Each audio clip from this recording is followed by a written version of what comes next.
और अब खबरों को विस्तार से देखते हैं। गुजरात के सुरेंद्रनगर में प्रधानमंत्री नरेंद्र मोदी ने जनसभा को संबोधित किया। इस दौरान पीएम मोदी ने कांग्रेस पर निशाना साधा।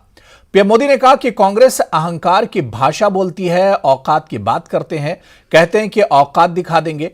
पीएम मोदी ने कहा कि हमारी औकात बस सेवा करने की है, वो हम सेवादार हैं। हमारा काम गुजरात को विकास की नई ऊंचाई पर ले जाना है। मोदी ने कहा कि मैं जानता हूं कि गुजरात में घर घर 24 घंटे बिजली पहुंचाना एक कठिन काम है, लेकिन मुझे कड़ी मेहनत करनी पड़ी है। मैं कड़ी मेहनत करता हूं और काम करके दिखाता हूं।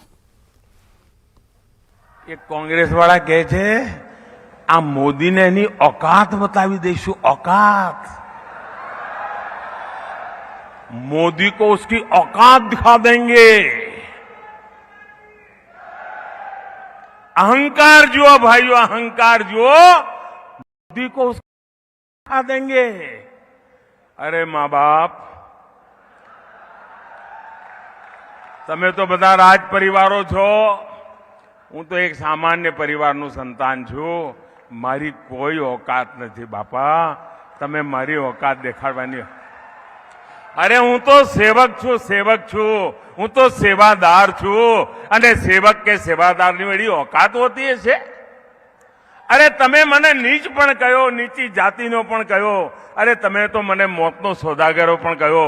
अरे तमे तो मने गंदी नाळीनो कीड़ो पण कीधो। बधुं कीधुं भाई, तमे बधुं बतावा निकळ्या छो। अमारी कोई औकात नहीं। मेहरबानी करीने विकासना मुद्दानी चर्चा करो अने आ गुजरातने विकसित गुजरात बनावा माटे आवो मैदान में। आ औकात बनावाना खेल रवा दो भाई।